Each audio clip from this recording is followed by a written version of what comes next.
Nkwaniza nnyo wano ku SMX Media nange SMX wano tubane updates buli lunaku buli ssaawa story wejjira we tugikolera ekisinga okubeera ekikulu stories affe tuzikonvertinga nizibeera nga ziweewuka data aleme kubeera nga agenda mungi gwayagala okulaba YouTube stories naye nga data tagenda mungi ngenda kusaba subscribing ano ku SMX Media otandika okulaba stories za SMX Media tojja kubeera nga wejjusa olugambo lw'okwanjula kwa Dana Nabatanzi wamu n'omuyimbi wa B2C amanyikiddwako nga Mr. Lee oba erinnya lye ettuufu Mugisha Richard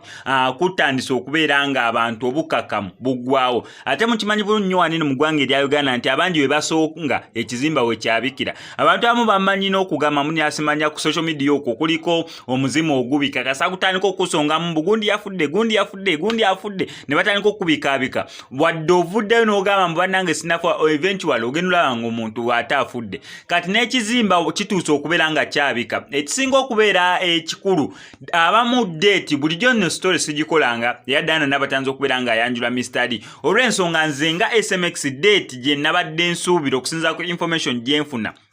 tenaba kubeera nga etuuka ye weekend eno however abamu bagamba munira date kwe babadde balina okubeera nga bakyala actually si kwanjula Mr. Lee okubeera nga akyala wabadde Dana Nabatanzi yabaddewo olunaku olw'eggulo kati awo confusion nejja ya mirundi ebiri abagamba munira kwabaddewo olunaku olw'eggulo tetunaba kubeera nga tulaba ku evidence tetunaba kubeera nga tulaba ku bifaananyi naye ng'ekizimba kyo kituuse wekyabikira amakulu mu kyo obugumiikiriza buweddewo baneno eventually bayinza okubeera nga bali mu relationship kubanga munnange abangi songa ekizimba we kyabikira ate no wali omukka sometimes tewabula muliro tomanyi eyo yonna gye bayitira gye bahautingira gye bakwasaganyiza ebintu byabwe wabeerayo abantu ababalaba just obujulizi bukyaganya okubeera nga bujja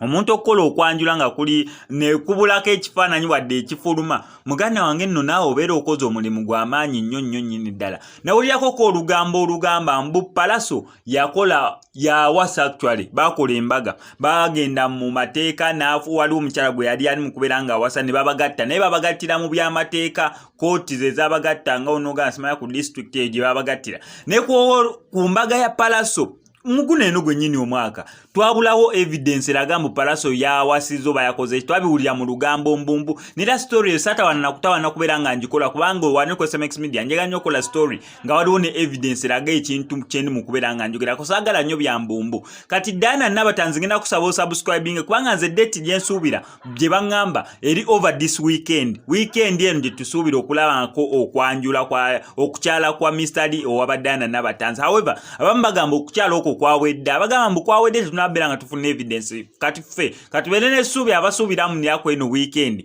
nti tugenda beera nga tufuna evidence munnange kubanga byonna bikyali mu mbumbumbu n'okweyagala bikyali mumbu naye munnange okola okukyala ne wabulawo ekifaananyi awo obeera w'amaanyi nnyo Dana Nabatanzi mubeera b'amaanyi nnyumba aba B2C kubanga ensonga ebeera ekutte wansi ne waggulu amanyi eddoozi sigadde nze mu SMX representing straight out SMX Media kankujjukize ku Foot Soldier Tournament nkugambye abaana beetegese dda eno tournament yategekeddwa ekibiina kya National Unity Platform egenda beera nga etandika actually nsuubira olunaku lwa nkya ennaku z'omwezi nga 23 omwezi guno gwennyini gwe tulimu naye nga omugenyi omukulu agenda beera omuwandiisi w'ekibiina kya National Unity Platform yes National Unity Platform Secretary General agenda okubeera omugenyi omukulu nga mu ttiimu ennyingi ezeewandiisiza muli ne ttiimu ya Nubian Ninze gye ndi mu kubeera nga mpagira nina nammwe mwenna mbakunga okuvaayo musobole okubeera nga muwagira ttiimu Nubian kubanga Nubian Lee's mission is our mission kino ekirango kikutuusiddwako isimu okuva mu ttiimu Nubian Lee has to maybe only netball team the spokesperson team Nubian Lee Bananga, I'm here to remind you this Saturday timu Nubian Lee tugenda kubeera mu kisaawe ne banetballers abakabi wali ekanyanya tugenda kubanga tutunka mu Foot Soldier football tournament tugenda kubanga tujugulawo kolo lunaku so mujje mubeewo ng'abajulizi nga tubalula abantu kubanga abaana baffe betulina abo buwala beetegefu nnyo nga bali more than ready okubanga baŋŋanga abo bonna be bagenda okuba nga tukwatagana nabo kigenda kubeera so massive era don't miss ate mwena muwanirizibwa okujja mujje mutuwagire mujje mulaba abaana kiki basobola okukola nga bulijjo ffe ttiimu Nubian tukulembera abalala batuvaako mabega the winning team because ffe era tuzze nga tubikolanga buli gwe tukwatako tumuleka wansi so mujje mubeeyo nnyo